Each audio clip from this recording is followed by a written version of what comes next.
Namaskar. A warm welcome to World News and Indian Perspective on All India Radio. This is Renuka and with me is Anita Anand, bringing glimpses of the major developments of the day from across the globe. Over the next half an hour, we shall bring you the latest from the world of politics, economy, sports, entertainment and more. The headlines. Prime Minister Narendra Modi to participate in outreach session of G7 summit on 12th and 13th of June in virtual format. New Delhi and Kuwait sign an MOU which gives legal protection to Indian workers in Kuwait. India-Australia holds first meeting of joint working group on cyber security cooperation.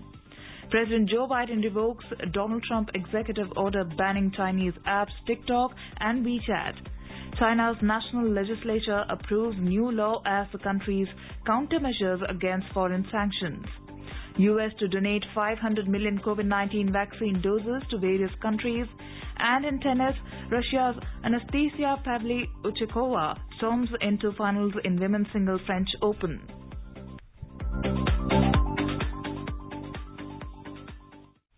As many states are relaxing lockdown norms, we advise our listeners not to lower their guard as the COVID-19 pandemic remains a threat to our health. Please stay at home unless it is essential to go out and continue to follow the 4 simple steps. Wear a face mask, maintain 2 gaz ki duri for social distancing, focus on hand and face hygiene and get vaccinated.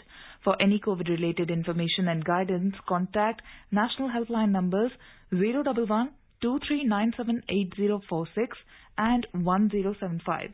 And now the news in detail. Indian Prime Minister Narendra Modi will participate in the outreach session of the G7 summit on 12th and 13th of June in virtual format.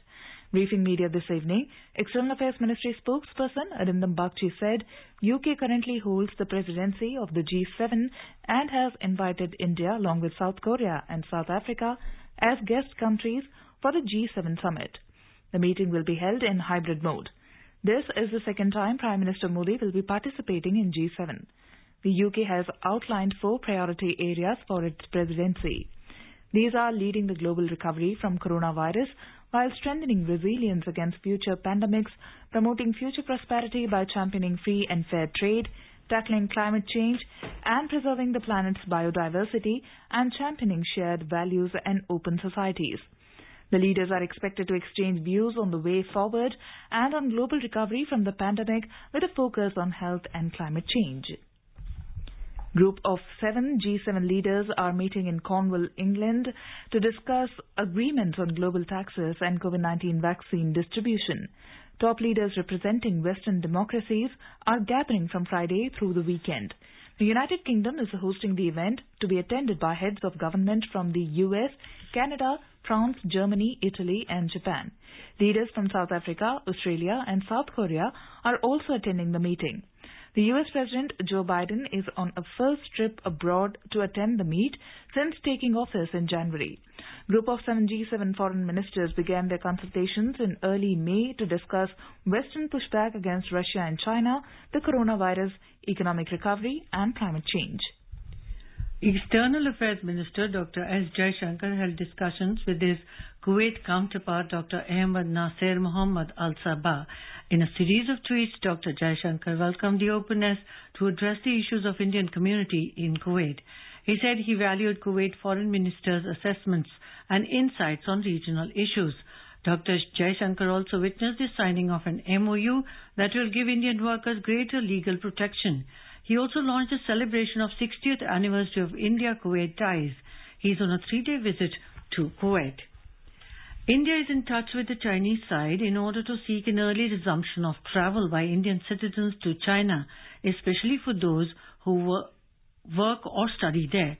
External Affairs Ministry spokesperson Arindam Bagchi said, currently, persons from China, including Chinese nationals, are able to travel to India despite the absence of direct air connectivity. However, for Indian nationals, travel to China has not been possible since last November, as the Chinese side had suspended existing visas. In March this year, the Chinese embassy issued a notification about facilitating visas for those taking Chinese-made vaccines. It is understood that several Indian nationals have applied for Chinese visas after getting vaccinated in that manner, but they are yet to be issued visas. Since these Indian nationals have apparently met the requirements laid down by the Chinese embassy, we would hope that the Chinese embassy would be able to issue them visas soon. As conveyed earlier, we have been in touch with the Chinese side in order to seek an early resumption of travel by Indian citizens to China, especially those who work and study there. The External Affairs Ministry on Thursday said the material seized last week in Bokaro, Jharkhand is not uranium and not radioactive. In response to a media query, External Affairs Ministry spokesperson Arindam Bagchi said the gratuitous remarks about India by Pakistan's Foreign Ministry on a media report about seizure of suspected material indicate their disposition to malign India without caring to check or verify facts. The spokesperson also reaffirmed that India maintains a stringent law-based regulatory system for internationally controlled items, which is reflected in its impeccable non-proliferation credentials recognized by the international community. Minister of State for External Affairs V. Muralidharan on Thursday held a virtual meeting with Vice Minister of Foreign Affairs of Indonesia, Mahendra Siregar. Mr. Muralidharan thanked the Indonesian government for the relief materials which were sent to India for fighting the COVID-19 pandemic. During the meeting, both leaders reviewed India-Indonesia bilateral relationship spanning across a wide range of areas. They also discussed cooperation on regional issues and in multilateral fora. Both leaders expressed commitment to further strengthen India-Indonesia comprehensive strategic partnership. The first meeting of Joint Working Group on Cyber Security Cooperation between India and Australia was held virtually on Thursday. Paulomi Tripathi, Director Oceania in Ministry of External Affairs, led the Indian delegation of experts to discuss the cyber security cooperation between the two countries. The Joint Working Group on Cyber Security Cooperation is a mechanism established under the Framework Arrangement on the Cyber and Cyber-Enabled Critical Technology Cooperation between India and Australia to implement the 2020-25 Plan of Action under the framework. It brings together policymakers and working-level experts in the area to strengthen bilateral cooperation. During this first meeting of the JWG, both sides noted the steady progress made in bilateral relations after the elevation of the leadership to comprehensive strategic partnership during the leaders' virtual summit between the two prime ministers in June last year. Both sides reaffirmed their commitment to work together in the areas of digital economy, cyber security and critical emerging technologies as identified by the Framework Arrangement on Cyber and Cyber-Enabled Critical Technology Cooperation. India has administered more than 24 crore 58 lakh doses of COVID-19 vaccine in the country so far. Union Health Ministry said more than 30,32,000 vaccine doses were administered till 7 p.m. on Thursday, out of which more than 27,33,000 beneficiaries were vaccinated for the first dose and more than 2,99,000 beneficiaries received second dose of the vaccine. The country had launched the world's largest vaccination drive on 16th of January this year. The ministry said more than 18,64,000 beneficiaries of the age group 18 to 44 years received their first dose of COVID vaccine on Thursday, and more than 77,000 beneficiaries of the same age group received a second dose of COVID vaccine. Cumulatively, over 3 crore 58 lakh people across 37 states and union territories have received vaccine dose since the start of phase 3 of the vaccination drive. The ministry said Bihar, Delhi, Gujarat, Haryana, Karnataka, Madhya Pradesh, Maharashtra, Rajasthan, Tamil Nadu, Telangana, Uttar Pradesh and West Bengal have administered more than 10 lakh beneficiaries of the age group of 18 to 44 years for the first dose of COVID vaccine. The liberalized and accelerated phase 3 strategy of COVID-19 vaccination has come into force from 1st of last month. The Centre on Thursday reviewed the progress of vaccination and public health response to COVID-19 with states and union territories. States have been advised to focus on second dose coverage among healthcare workers and frontline workers. Union Health Secretary Rajesh Bhushan chaired the high-level meeting with the states and UTs. During the meeting, the progress of vaccination was reviewed in the light of the revised guidelines for implementation of National COVID Vaccination Program and recent advisories. States were also informed of the modifications of CoWIN platform aimed to make it more effective as a back-end management tool for the countrywide vaccination drive. States were informed that the CoWIN platform is now available in 12 languages. Mr. Bhushan highlighted the low vaccination coverage among healthcare workers and frontline workers, especially for the second dose. He termed it as a cause of serious concern. The Secretary said the national average for the first dose administration among the healthcare workers is 82% and the national average for second dose among is only 56%. The nation continues to march strongly on its path of COVID recovery with a gradual decrease in total number of active cases.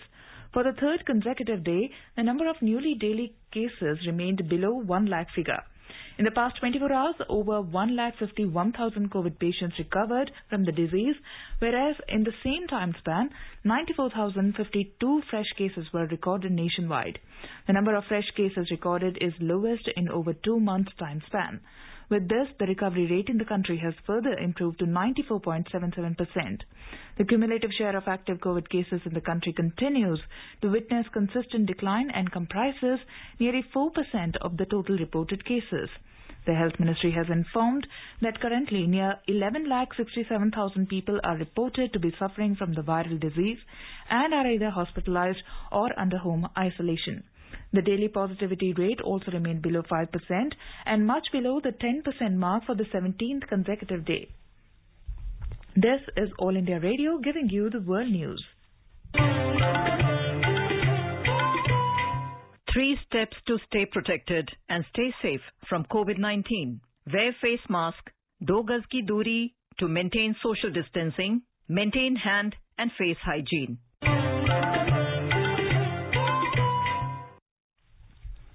China's national legislature has approved a new law against foreign sanctions aimed at providing a legal basis for the country's countermeasures against such actions.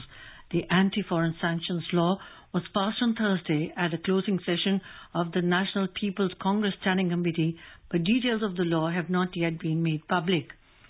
State media reported the move was intended to provide a legal basis for China to respond to sanctions.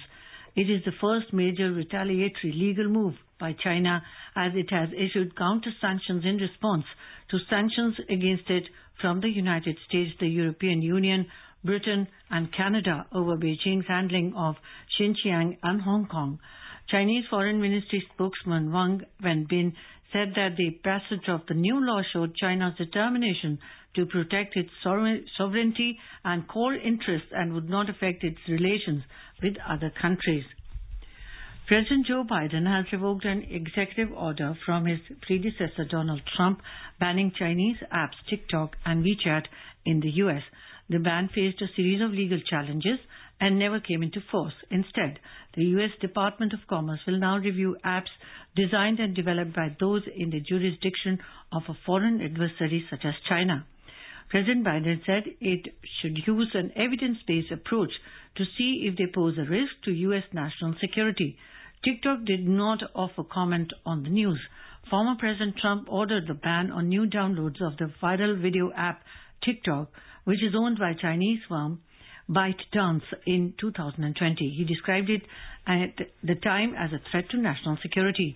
A proposal was produced that would have seen Oracle and Walmart owning a U.S. entity of the service and taking responsibility for handling TikTok's U.S. user data and content moderation. The Biden administration is expected to buy 500 million doses of Pfizer's coronavirus vaccine to donate to the world. According to Washington Post, U.S. President Joe Biden is slated to announce the plan to buy vaccines at the Group of 7 meetings in Britain this week. This comes amid growing calls for the United States and rich nations to play a more substantial role in boosting the global supply of coronavirus vaccines. Biden told reporters on Thursday as he boarded Air Force One to Europe that he would be announcing his global vaccine strategy. The United States recently shared a framework for the distribution of 80 million vaccines globally to address potential surges and the needs of the most vulnerable countries affected by the pandemic. The Biden administration has announced the allocation of the first tranche of 25 million COVID-19 vaccines globally, including India. Prime Minister Sheikh Hasina of Bangladesh has urged the Islamic scholars, teachers, political leaders and activists to make efforts to keep the youth away from the destructive path of militancy and terrorism. Inaugurating 50 model mosques through video conferencing from her official residence in Dhaka on Thursday, Prime Minister Hasina said that militancy is damaging the image of Islam across the globe. Denouncing terrorism and militancy, Sheikh Hasina said that nobody goes to heaven by killing people. She said that the model mosques would preach the true message of Islam in the country. She also called upon people to keep society free from harmful social practices like child marriage, dowry, violence against women and drugs. Bangladesh has embarked upon a plan to construct 560 model mosques across the country. A military plane crashed near Mandalay in Myanmar, killing 12 people on board on Thursday morning.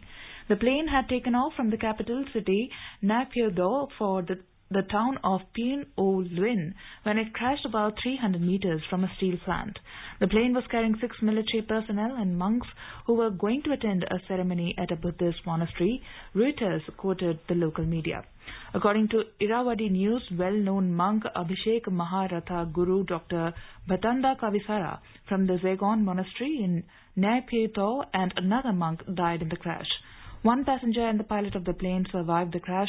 No casualties took place on the ground. Today in the hot spot, we bring you a discussion on minimum support price hike for Kharif crops, a boost to farmers.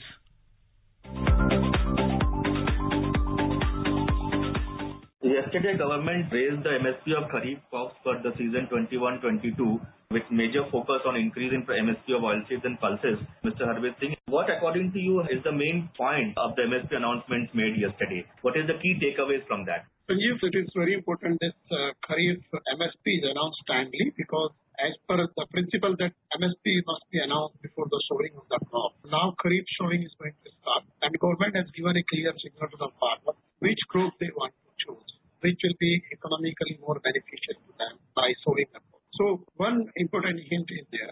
Another point is that this announcement is more and more focused about the balancing of the crop, or we can say to encourage the diversification. Farmers should not stick just to the food grain. They must opt for other crops also where they can get good remuneration by planting them. The last two monsoons remain very good for the country, very good for the farmers.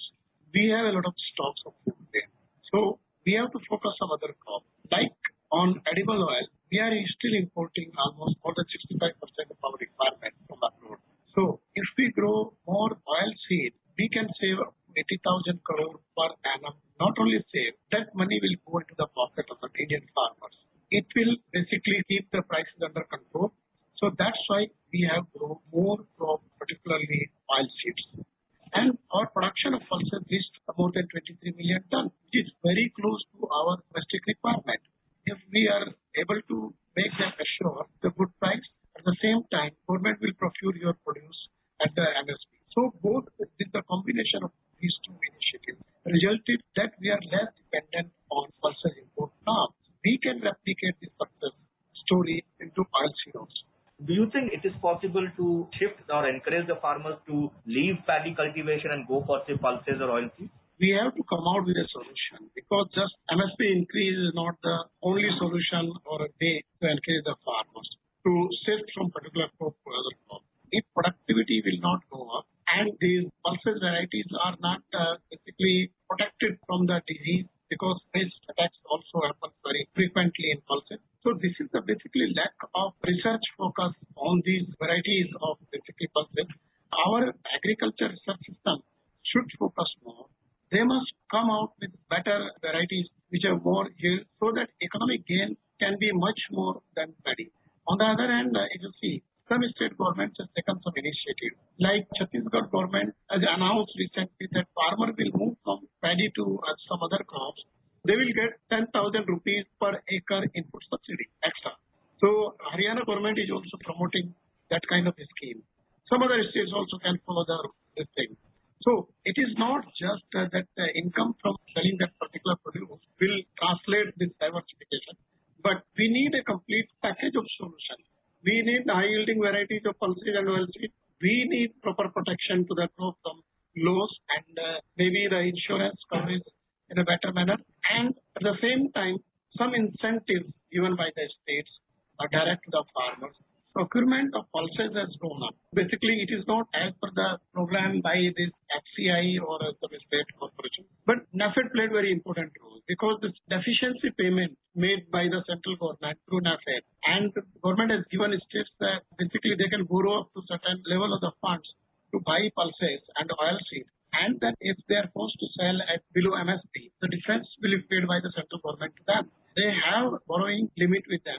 So it is basically the initiative by the state government. State should come forward. Ultimately, state plays maximum role in the agriculture sector because on the ground it is the state government and state machinery. We have seen in this Rabi season that due to some international price increase of edible oil, prices of edible oil actually increased in a big way. Then mustard farmers started getting over and above MSP prices even from the beginning, from March itself. So in that case, sometimes market also plays very important role. In this scenario, there is no need to buy by the state government or state agency because market itself is paying better price to the farmer. But at the same time, it is the role of the state government machinery to assure the farmer that your produce will be procured at MSP. In any case, they must have a system to do that. Only then this assurance, I think, will encourage the farmer to diversify for this. Pulses is not just a food grain. It is basically nutritional security also. And pulses are very important source of protein. In that sense, we have basically increased the coverage of pulses under public distribution system. Government last year announced and gave gram chana under Pradhan Mantri Garib Kalyan Yojana 1 kg chana to poor sector of society. Because under National Food Security Act, it is not just you have to provide food grain to the poor sector of society. At the same time, it also says that you have to ensure the nutritional security. Because nutritional security plays very important role because if there is no malnutrition among the pregnant women and the children, it will also save the cost of health also for the country. And our next generation basically grow in a healthy environment with a healthy body. Pulses is a very important commodity which can be accessed and we have to use that too. Because in the last few decades, production has not gone up in proportion. Per capita pulses availability has gone down. That is not a healthy sign for a society which aspires for a good future. Thank you, Arvind sir. Thank you for sharing your views.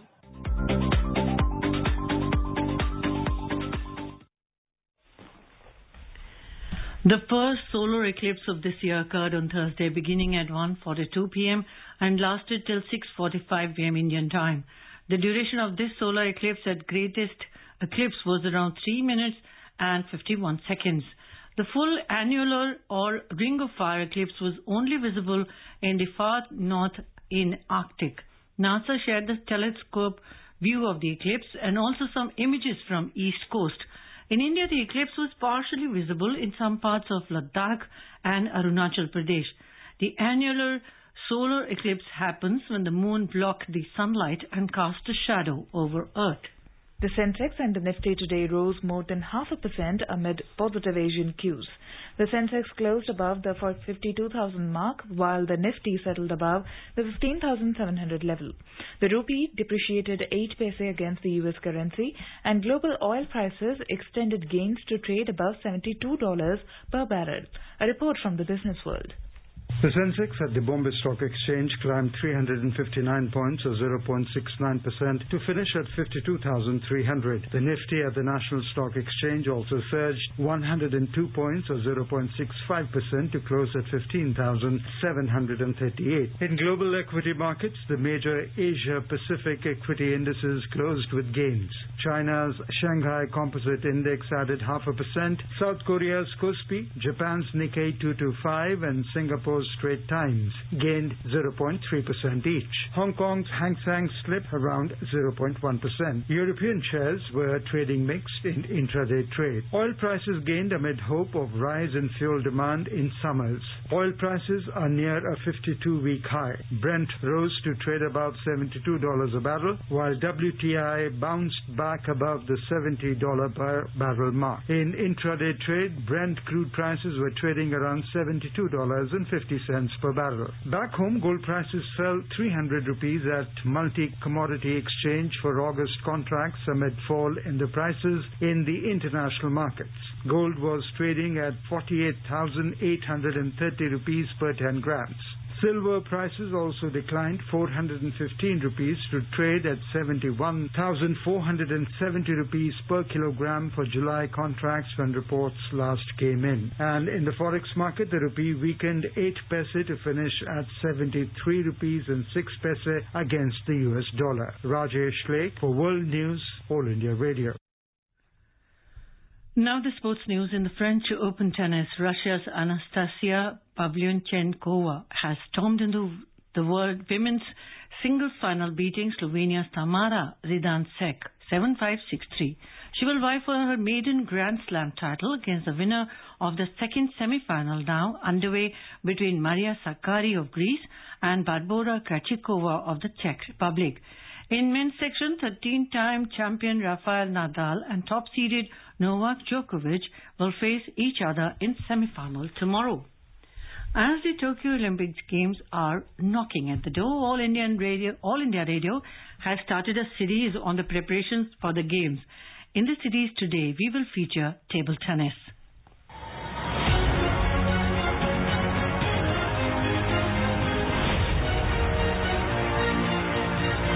In table tennis, 4 Indian players have sealed a spot for the Tokyo Olympics this time. In the men's singles, veteran Sharad Kamal, making his 4th appearance at the Summer Games, will be accompanied by Satyan Gyansekaran, while Manika Batra and Sutirtha Mukherjee will be competing in the women's singles. The mixed doubles events, which makes its debut at Tokyo this time, will feature the duo of Manika Batra and Sharad Kamal, along with 15 other pairs from across the world. Talking to All India Radio News, veteran Sharad Kamal, who had qualified for the 4th time for Olympics game, said that the paddler from the country will be able to put an impressive show in Tokyo. इस बार Tokyo Olympics में mix doubles को लेके हमारी काफी उम्मीद है. काफी अच्छे खेल रहे हैं और वर्ल्ड नंबर 5 को भी हराए थे ओलंपिक क्वालिफायर्स में और हमारी तैयारियां भी काफी अच्छी चल रही थी. So I think that experience will play a very important role. The country is hopeful that these tennis players will come up with their best performance in the Olympics and live up to the medal tally.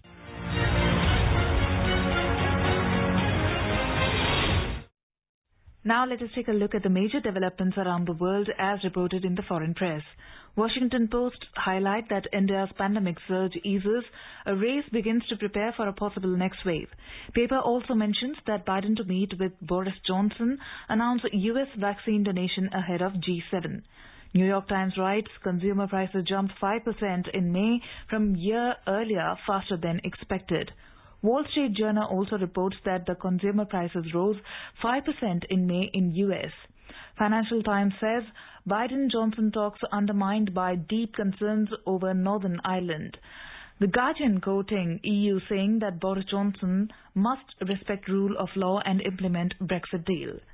Gulf Time reports that IATA to roll out COVID travel pass in Middle East soon. And now a quick look at the headlines once again. Prime Minister Narendra Modi to participate in outreach session of G7 summit on 12th and 13th of June in virtual format. New Delhi and Kuwait sign an MOU which gives legal protection to Indian workers in Kuwait. India-Australia holds first meeting of joint working group on cybersecurity cooperation. President Joe Biden revokes Donald Trump executive order banning Chinese apps, TikTok and WeChat. China's national legislature approves new law as the country's countermeasures against foreign sanctions. US to donate 500 million COVID-19 vaccine doses to various countries. And in tennis, Russia's Anastasia Pavlyuchenkova storms into finals in women's singles French Open. India is celebrating the 151st birth anniversary of Mahatma Gandhi. Before we end, let us listen to his favorite bhajan, Vaishnav by artists from Denmark. वैष्णव जन तू तीने कहिए के पीड़ पराई जाने रे पर दुखे उपकार करे ताए मन अभिमान नाणे रे वैष्णव जन तू तीने कहिए के पीड़ पराई जाने रे सकल लोग ना सहुनी बंदे. And with that, we end this bulletin. We'll be back at the same time tomorrow with the next edition of World News.